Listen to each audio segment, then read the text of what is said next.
সাইয়েদনা ইব্রাহিম আলাইহিস সালাম স্বপ্নে দেখলেন তিনি সাইয়েদনা ইসমাঈলকে জবাই করছেন। ঘুম থেকে উঠে তিনি অবাক হলেন, কারণ নবীদের স্বপ্ন স্বপ্ন না, এটা ওহী। নবীদের স্বপ্নটাও আরশের উপর থেকে পাঠিয়ে দেন কে? সাইয়েদনা ইব্রাহিম আলাইহিস সালাম দেখলেন তিনি ইসমাঈল আলাইহিস সালামকে জবাই করতেছেন। ঘুম থেকে উঠে ইসমাঈলকে নিয়ে ছুরি দিয়ে গলার মধ্যে ধারানো শুরু করছে নাকি? এরকম করছিলেন না, তিনি আগে মতামত চেয়েছেন। ফালাম্মা بلغ معه السعي قال يا بني إني أرى في المنام أني أذبحك فانظر ماذا ترى। স্বপ্ন দেখে ঘুম থেকে উঠে সাইয়েদনা ইসমাঈলকে ডেকে বললেন, ও আমার কলিজার টুকরা সন্তান, আমি স্বপ্নে দেখেছি আমি নিজ হাতে তোমাকে জবাই করেছি। ফানজুর মাযা তারা, এবার শুনতে চাই তোমার মতামতটা কি। সুবহানাল্লাহ পড়েন। ফানজুর মাযা তারা, what do you think about it? What's your opinion about the issue? এই ব্যাপারে তোমার মতামত কি? নাকি ডাইরেক্ট অ্যাকশন? সাইয়েদনা ইব্রাহিম আলাইহিস সালাম কি ডাইরেক্ট অ্যাকশনে গিয়েছেন? কি করছেন? মতামত। এজন্য বাচ্চাদের মতামতের গুরুত্ব দিবেন তো। 11 number, never cards on your children. কখনো বাচ্চাদের বদদোয়া দেওয়া যাবে না। বাবারা, ছেলের বাবা মেয়ের বাবারা শুনতেছেন? মনোযোগ নাই মনে হয়। মনোযোগ আছে? কখনো ছেলে মেয়েদেরকে কি দেয়া যাবে না? যত দুষ্ট হোক, যত বদের হাড্ডি হোক, বদদোয়া দেয়া যাবে। ওই সময় দোয়া করে ফেলবেন। বেশি রাগ আসলে কি করবেন? একটা দোয়া আপনি সেট করে নেবেন যে বেশি রাগ চলে আসলে আমি এই দোয়াটা করে দিব। ভালো দোয়া পারা যাবে? কারণ বাবা মা রাগের মাথায় যেটা বলে এটা কবুল করে নেয় কে? কাবা ঘরের একজন কালো ইমাম আছে, নাম ইমাম আল কালবানি। দেখছেন এই ইমামরা আপনারা? উনি লন্ডনে একটা ইন্টারভিউতে বলেছেন, আমার মায়ের বদদোয়া আমাকে কাবা ঘরের ইমাম বানিয়েছে। লন্ডনে একটা কনফারেন্সে উনি ইন্টারভিউ দিচ্ছিলেন। তো ওনাকে বলা হলো, কাবার সব ইমাম সাদা ইমাম, আপনি কালো মানুষ, কেমনি ইমাম হইলেন? উনি বললেন, আমার মায়ের বদদোয়া আজকে আমাকে কাবা ঘরের ইমাম বানিয়েছে। উনি বললেন, আমি ছোট্টবেলা অনেক বদের হাড্ডি ছিলাম, আমার মতো দুষ্ট আমার এলাকায় কোনো ছেলে ছিল না। মানুষের গালাগালি, মারামারি, দুষ্টামি, ভাঙচুর, চেঁচামেচি, চিৎকার, বিশৃঙ্খলা আমার মতো কেউ বেশি করতে পারতো না। কিন্তু আমার মা ছিল অনেক বড় আল্লাহওয়ালা। আমার মা জানতেন আল্লাহর কাছে দোয়া করার কত বড় পাওয়ার। আমার মা যখন আমার উপর রেগে যেতেন, আমার মা জানতেন রাগের মাথায় বদদোয়া দিলে বদদোয়া কবুল হয়ে যাবে। এজন্য যখনই আমি বেশি দুষ্টামি শুরু করে দিতাম, আমার মা রেগে আমারে বদদোয়া দিয়ে বলতেন, আল্লাহ তোরে হেদায়েত দেখ, আল্লাহ তোরে কাবা ঘরের ইমাম বানায় দে। মা যখন রেগে যেতেন, রেগে বেগে উনি সব সময় বলতেন, আল্লাহ তোরে হেদায়েত দেখ, তোরে কাবার ইমাম বানায় দেখ। রাগে রাগে ভালো দোয়া করতেন। সুবহানাল্লাহ কইতে বললেন না?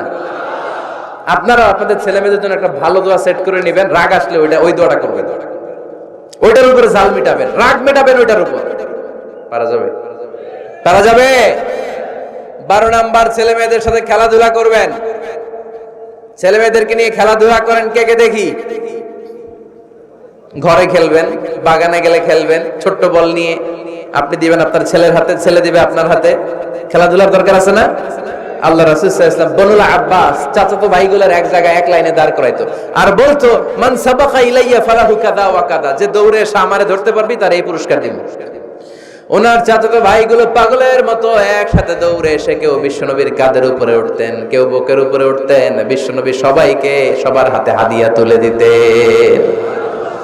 বিশ্বনবী নিজের কলিজার টুকরা কন্যা ফাতেমা রাদিয়াল্লাহু তাআলা আনহার 2 সন্তান হাসান আর হুসাইনকে নিয়ে সব সময় খেলতেন। পড়েন সুবহানাল্লাহ।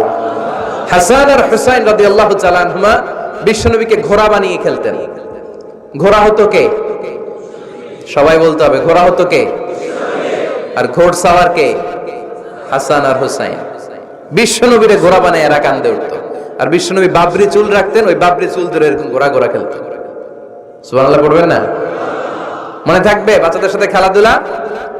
13 নাম্বার, কঠিন কঠিন ইবাদতগুলো বাচ্চাদেরকে ঘরে প্র্যাকটিস করাবেন।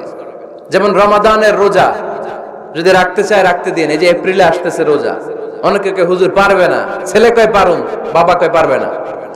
টিভিতে আমাকে অনেক জায়গায় লাইভ প্রশ্ন করেছে যে হুজুর আম্মু আমাকে রাখতে দেয় না, আমার রাখতে মনে হচ্ছে, আমি কি করব? আমি বলছি তুমি রাইখা ফেলবে। একদিন 2 দিন না খেয়ে থাকলে কোনো বাচ্চা মরে না মিয়া, মরবে? ওর যে স্পিরিটটা আছে এটাকে ইসলামের পক্ষে কাজে লাগান। ও রাখতে চায়, আপনি বাদ সাধেন কেন? বাদ সাধবেন না। আমি যখন খুব ছোট, আমিও রোজা রাখার জন্য জোর করতাম, খুব জোর করতাম। তো আমার দাদি আমারে শিখাই দিত। আমি যখন স্কুলে যেতাম বলতো যে তোর রোজা রাখা লাগবে না, সারাদিন একটা কাজ করবি, তুই সকাল থেকে দুপুর 12টা পর্যন্ত না খেয়ে থাকলে অর্ধেক রোজা, 12টার দিকে আইসা ইফতারি করবি। তো আমার স্কুল ছুটি হইতো 12টায়, আমি 12টার দিকে আইসা ইফতারি করে ফেলতাম। তো আবার অর্ধেক রোজা হয়েছে, এরপরের দিন আবার 12টার দিকে। উনি দাদি বুঝাইতেন যে তোর 2 অর্ধেক মিলে 1 রোজা, এই পুরা রমজানে তুই রাখবি 15টা রোজা। এরকম বুদ্ধি আছে না নাই? একেবারে ছোট্ট যারা রাখলে আসলেই ক্ষতি হতে পারে, এদেরকে এইভাবে বুঝাবেন যে অর্ধেক 2 অর্ধেক মিলে একটা হবে।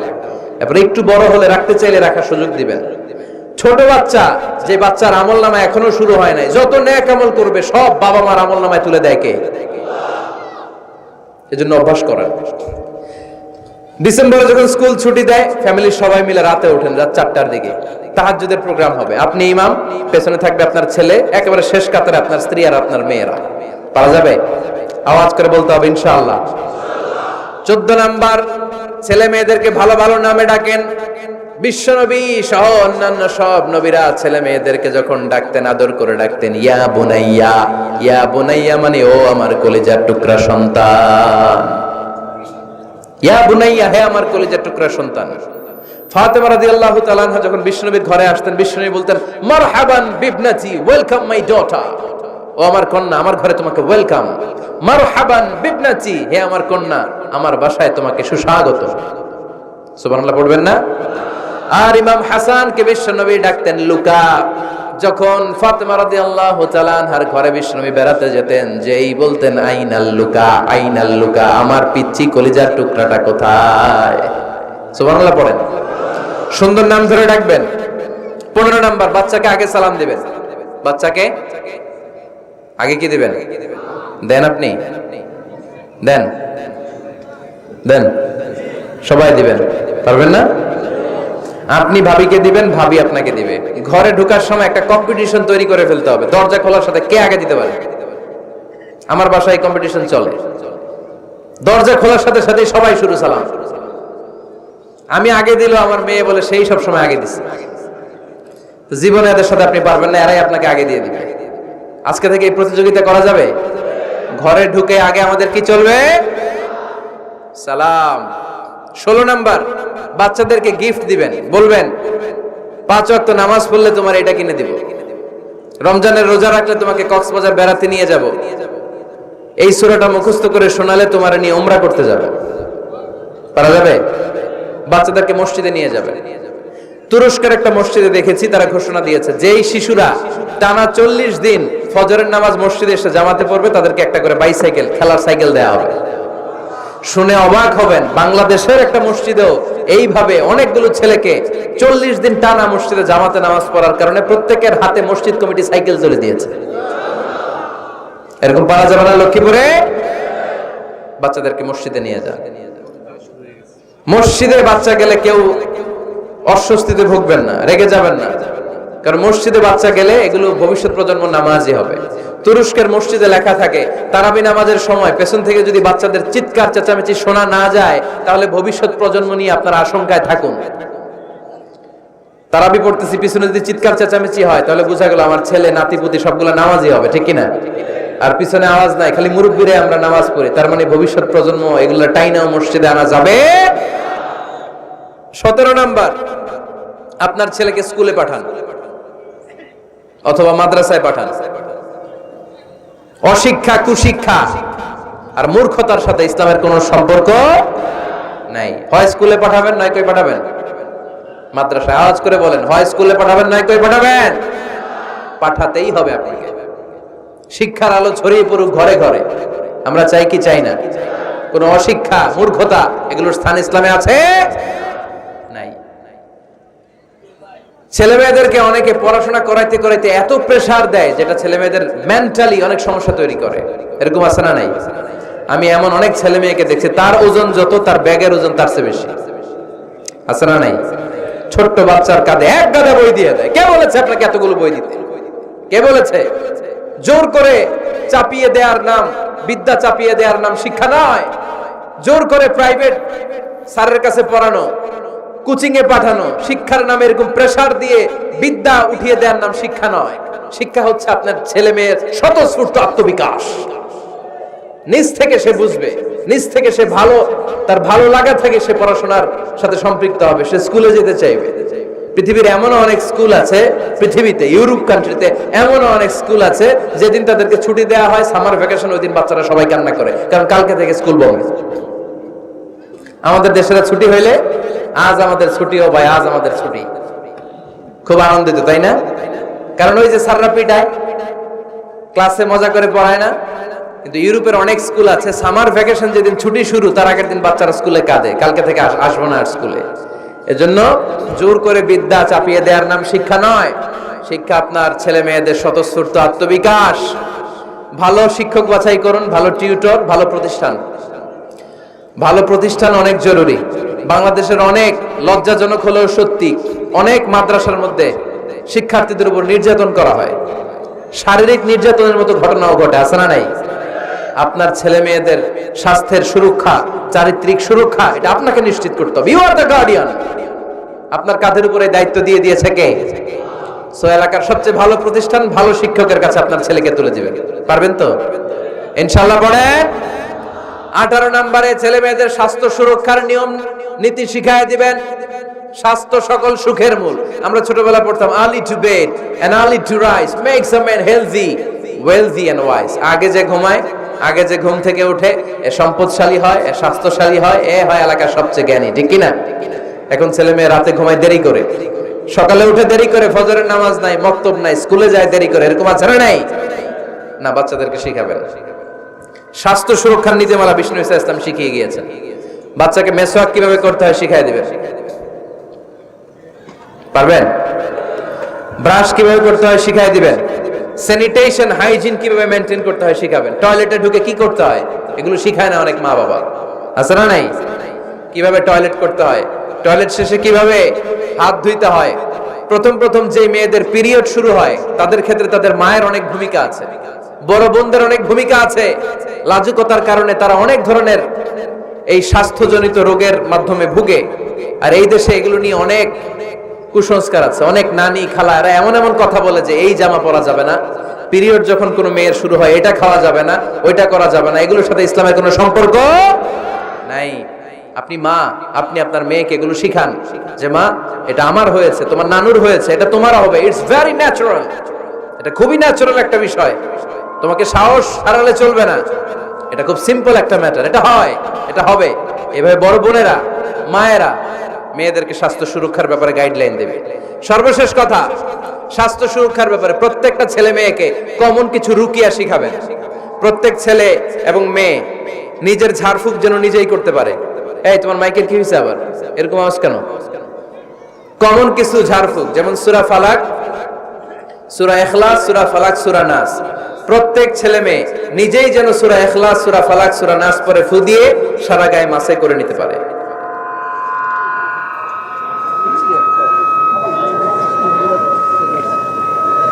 কি মাইকের কি সমস্যা? মাইক পেন আছে?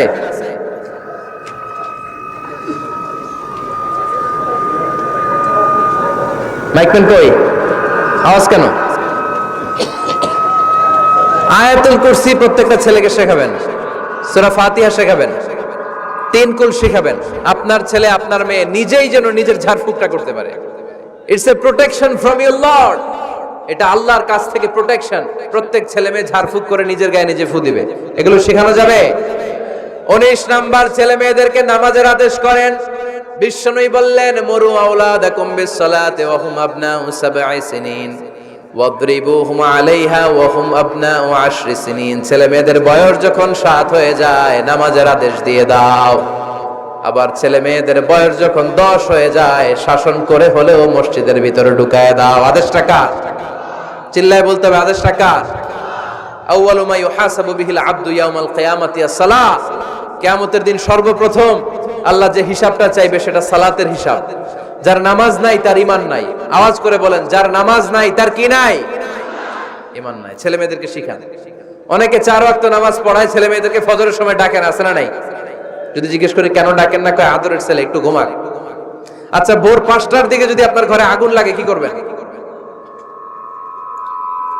ভোর 4টার দিকে আপনার ঘরে দাও দাও করে সিলিন্ডার ব্রাস্ট হয়ে আগুন লাগছে, কি বলবেন? ছেলেটা আর একটু ঘুমাক, আদরের ছেলে তো, হ্যাঁ বলবেন না?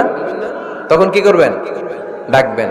এই দুনিয়ার আগুন থেকে বাঁচানোর জন্য যদি ছেলেকে ফজরের সময় ডাকেন, জাহান্নামের আগুন থেকে বাঁচানোর জন্য ফজরের সময় ওকে ডেকে দেওয়ার দরকার আছে না নাই? 20 নম্বরে ছেলে মেয়েদের বয়স যখন 10 বছর হয়ে যায়, বিশ্বনবী বললেন তাদের বিছানা আলাদা করে দাও। ইদা বালাগাল আওলাদু 10 সিনিন ফাররিকু বাইনাহুম ফিল মাদাজি। ছেলে এবং মেয়ে বয়স যখন 10 বছর হয়ে গেলে মেয়ে তার বাবার সাথে এক বিছানায় ঘুমাতে পারবে, ছেলে তার মায়ের সাথে এক বিছানায় শুতে পারবে। তাদের বিছানা আলাদা করে দেন। In this time they should have taken some a little bit privacy. একটু প্রাইভেসি দেন ওদেরকে, ওদের প্রাইভেট লাইফ লিড করতে দেন। কিন্তু যতই প্রাইভেট লাইফ লিড করুক, বাবা মা হিসেবে আপনার মনিটরিং থাকার দরকার আছে না নাই? আপনার ছেলে কার সাথে মেশে, আপনার ছেলে কোথায় যায়, কোন কোন চ্যানেল দেখে, অনলাইনে কি ব্রাউজ করে, তাফসির মাহফিল দেখে নাকি পর্নোগ্রাফি দেখে যৌবনটাকে নষ্ট করে, এটা দেখার দরকার আছে না নাই? সব মনিটরিং করতে হবে। 22 নাম্বার, প্রপার ট্রেন আপ করেন। ছেলে মেয়েদেরকে সাঁতার শিখান। সাঁতার শিখাইছেন নিজে ছেলে মেয়েকে? কে কে হাত তোলেন? শিখাইছেন? শিখাইছেন? শিখান নাই, এ ভুল করছেন আপনারা। হাত নামান। ছেলে মেয়েদেরকে মাস্ট সুইমিং শিখাবেন। দেখেন এই রাস্তায় কিভাবে চলতে হয় বাবা ধরে ধরে শিখায়। আব্বু হাঁটো হাঁটো, পড়ে গেলে আবার ধরে। মাটির মধ্যে কেমন করে আপনার ছেলে হাঁটবে চলবে এটা শিখাইলেন। আপনার ছেলে যদি পানিতে পড়ে, ওইখানে কিভাবে বাঁচতে হবে শিখানোর দরকার আছে না নাই?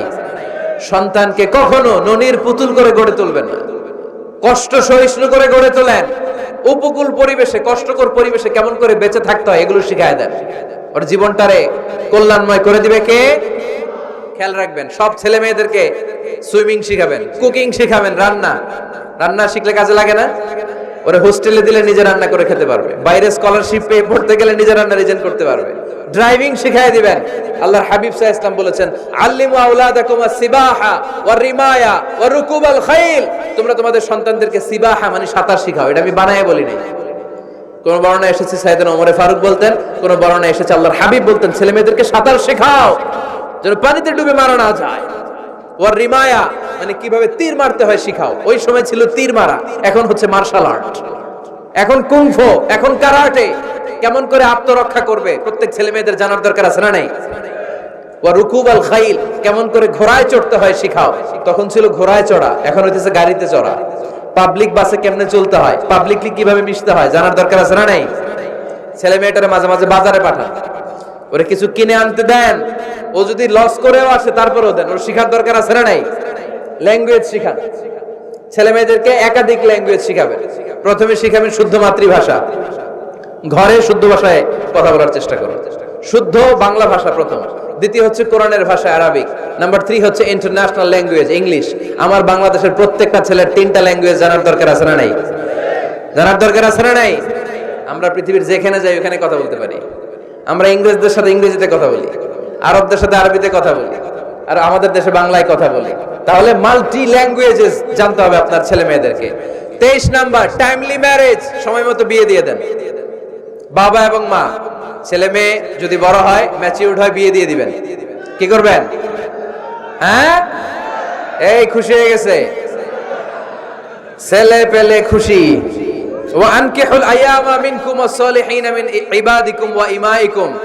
যারা অবিবাহিত, বিশ্বনবী বলেন এদেরকে বিয়ের পিঁড়িতে বসায় দাও। ইয়া মাশারাশ শাবাব, এ যুবকেরা, মান ইসতাতা মিনকুমুল বাত, যাদের সামর্থ্য আছে ফালিয়াতাজাওয়াজ, যারা বিয়ে করো। কি করো? বিয়ে করো। এই দেখেন ছেলে পেলে কত খুশি, এরা বিয়ে করতে চায় কিন্তু বাবা মা বিয়ে করাচ্ছে না। ছেলের বাবা মেয়ের বাবা, ওরা যদি ম্যাচিউরড হয় ওদেরকে বিয়ে করায় দেয়। চেয়ারম্যান সাহেবরা কই? এমপি সাহেব আস, এদেরকে একটু দেখেন। আচ্ছা, সব শেষ কথা, তাকসিমুল মিরাস বিল আদল। ছেলে মেয়েদের মাঝখানে ন্যায় সঙ্গত ভাবে মিরাসের বন্টন করতে হবে। ছেলে পাবে যদ্দুর, মেয়ে পাবে অর্ধেক। আচ্ছা এবার আওয়াজ করে উত্তর দেন তো, ছেলেকে যদি দেন 2 লাখ, মেয়ে পাবে কয় লাখ? ছেলেকে যদি দেন 4টা গাড়ি, মেয়ে পাবে কয়টা গাড়ি? আইনটা কার? চিল্লায় বলতে হবে, আইনটা কার? রব্বুল আলামিন বলেন, ইউসিকুমুল্লাহু ফি আওলাদিকুম লিযযাকারি মিসলু হাযযিল উনসায়াইন। আল্লাহ বিধান দিলেন, ছেলে পাবে যতটুকু, মেয়ে পাবে তার অর্ধেক। আমাদের লক্ষ্মীপুরের কি অবস্থা? এভাবে বন্টন হয় তো? বন্টন হয়? অনেক বাবা আছে, মেয়েরে বলে, মা তোর বাইরে সব দিয়া দিলাম, তোর লেগে দোয়া করে দিলাম। কত বড় ডাকাই! অনেক মা আছে, ছেলের পাতে মুরগির রান দেয়, মেয়ের পাতে মুরগির ঠ্যাং দেয়। আছে না নাই?